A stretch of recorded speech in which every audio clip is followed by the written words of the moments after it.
বাস্তবে আমেরিকা কাজ করছে এবং তারা ইন্ডিয়ানদের পছন্দ করে না। ইন্ডিয়ানদের সঙ্গে সুসম্পর্ক আছে বলে আমি মনে করি না।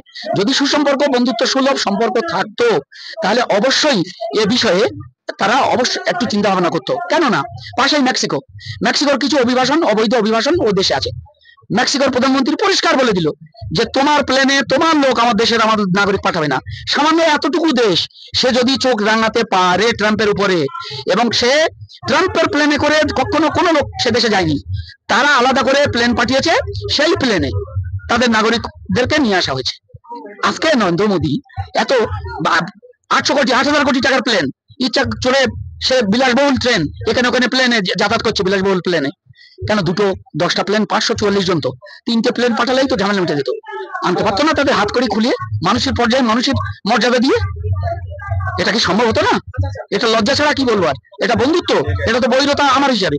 এই বন্ধুত্ব বলাই যায় না একে।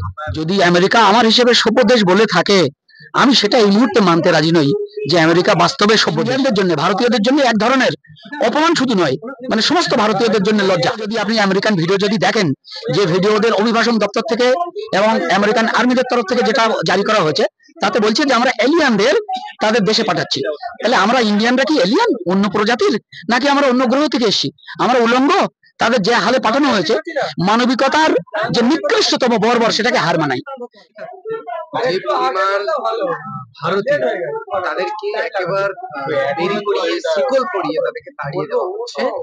এটা কি ভারতীয়দের জন্য লজ্জা নয়? এমন এটা শুধু লজ্জা নয়, এটা আমাদের ভারতীয়দের জন্য অপমানও বটে। এরকম বর্বর অমানবিক জিনিস পৃথিবীতে আছে বলে মনে হয় না।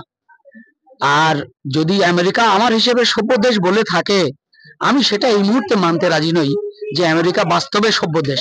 কেন? যাদেরকে শিকল পরিয়ে দেওয়া হচ্ছে, প্লেনে তোলার সময় শিকলগুলো খুলে দেওয়া উচিত ছিল, হাতকড়াগুলো খুলে দেওয়া উচিত ছিল, তাদের কোমরে যে বেল্ট গুলো লাগিয়ে দেওয়া হচ্ছে শিকলগুলো, সেগুলো খুলে দেওয়া হতো। ওই জন্য আমি বর্বর ছাড়া কি বলবো, অমানবিক ছাড়া কি বলবো। আমি তীব্র নিন্দা করি, আমার ভাষা নেই। এটা আমাদের ইন্ডিয়ানদের জন্য, ভারতীয়দের জন্য এক ধরনের অপমান শুধু নয়, মানে সমস্ত ভারতীয়দের জন্য লজ্জা। যে ট্রাম্পের গতবারে তার রাজত্বে, তারপরে জো বাইডেন এসেছিল, সেই রাজত্বে যখন ট্রাম্প ভারত সফর করেছিল, সেই ভারত সফরে আহমেদাবাদে নরেন্দ্র মোদী সরকার যে বস্তি ছিল, সেই বস্তিকে সাইড করে দিয়েছিল, আড়াল করে দিয়েছিল, যাতে না দেখতে পায় ট্রাম্প। তাহলে এত একটা তাকে সম্মান দেওয়ার জন্য নিজের ভারতীয় বস্তিদেরকে আড়াল করে দেওয়া হচ্ছে, তারপরে এইরকম একটা জঘন্যতম কাজ কি করলেন? আরো আফসোসের বিষয়, তাদেরকে এলিয়ানের সঙ্গে তুলনা করা হচ্ছে। ওদের ভিডিওটা যদি আপনি আমেরিকান ভিডিও যদি দেখেন, যে ভিডিও ওদের অভিবাসন দপ্তর থেকে এবং আমেরিকান আর্মিদের তরফ থেকে যেটা জারি করা হয়েছে, তাতে বলছে যে আমরা এলিয়ানদের তাদের দেশে পাঠাচ্ছি। তাহলে আমরা ইন্ডিয়ানরা কি এলিয়ান, অন্য প্রজাতির, নাকি আমরা অন্য গ্রহ থেকে এসেছি? আমরা উলঙ্গ? তাদের যে হালে পাঠানো হয়েছে, মানবিকতার যে নিকৃষ্টতম বর্বর, সেটাকে হার মানাই। এবং আপনি যেটা এক্ষুনি বললেন নরেন্দ্র মোদীর, আমি জানি না নরেন্দ্র মোদীর সঙ্গে যতই বন্ধুত্ব ঢোল পটাক না কেন, বাস্তবে আমেরিকা কাজ করছে এবং তারা ইন্ডিয়ানদের পছন্দ করে না। ইন্ডিয়ানদের সঙ্গে সুসম্পর্ক আছে বলে আমি মনে করি না। যদি সুসম্পর্ক, বন্ধুত্ব সুলভ সম্পর্ক থাকতো তাহলে অবশ্যই এ বিষয়ে তারা অবশ্যই একটু চিন্তা ভাবনা করতো। কেননা পাশেই মেক্সিকোর কিছু অবৈধ অভিবাসন ও দেশে আছে। মেক্সিকোর প্রধানমন্ত্রী পরিষ্কার বলে দিল যে তোমার প্লেনে তোমার লোক আমার নাগরিক পাঠাবে না।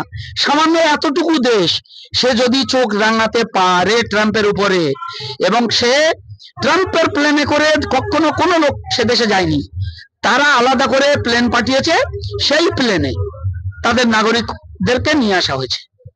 আজকে নরেন্দ্র মোদী এত 8,000 কোটি টাকার প্লেন ইচ্ছা চড়ে সে বিলাসবহুল ট্রেন এখানে ওখানে প্লেনে যাতায়াত করছে, বিলাসবহুল প্লেনে। কেন 10টা প্লেন 544 জন, তো 3টে প্লেন পাঠালেই তো ঝামেলা মিটে যেত। আনতে পারতো না তাদের হাত কড়ি খুলিয়ে, মানুষের পর্যায়ে মানুষের মর্যাদা দিয়ে? এটা কি সম্ভব হতো না? এটা লজ্জা ছাড়া কি বলবো আর? এটা বন্ধুত্ব? এটা তো বৈরতা আমার হিসাবে। এই বন্ধুত্ব বলাই যায় না একে।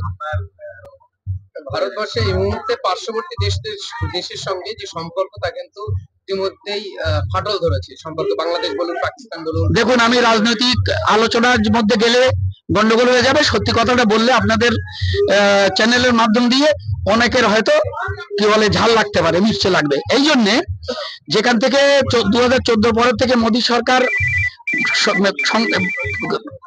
কেন্দ্রে আসার পরে সব থেকে যে অসুবিধাটা হয়েছে, আমাদের ভারতবর্ষের যে পার্শ্ববর্তী দেশ তাদের কারোর সঙ্গে সুসম্পর্ক নেই।